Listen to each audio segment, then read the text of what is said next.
ఇది వినండి, ఒక అమ్మాయి ఎంత లేట్ అయినా సరే తన భర్త ఇంటికి వచ్చేకే భర్తతో పాటు కలిసి భోజనం చేస్తుంది. ఇప్పటి కాలంలో ఏ పిల్లం అలా ఉంటుంది అని ఆ వీధిలో ఉన్న ఆడవాళ్ళందరూ ఆ అమ్మాయిని చాలా గౌరవించేవారు. నువ్వు మహానుభావురాలివి, నువ్వు సతీ సావిత్రివి, నువ్వు దేవతవి, నువ్వు సంప్రదాయాలు కాపాడే సాత్వివి, నిన్ను చూసి ఆడలోకమే గర్విస్తుంది, నీలాంటి అమ్మాయిలు దొరకడమే కష్టం, మాకు నువ్వు స్ఫూర్తి, మాకు నువ్వు ప్రేరణ అని తెగ మెచ్చుకునేవారు. ఒకరోజు ఆ వీధిలోనే ఒక అమ్మాయి ఆ అమ్మాయిని అడుగుతుంది, అసలు నువ్వు ఎలా చేయగలుగుతున్నావు, ఎలా ఉండగలుగుతున్నావు అని అడుగుతుంది.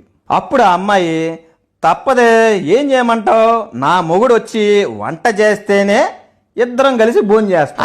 షాక్ అయ్యారా? అవుతారు. సరే, మీకు ఒక ప్రశ్న, అమ్మాయిలు ఎక్కువగా ఏది తింటారు? పావుబాజీ, పానీపూరి, మనిషి బుర్ర.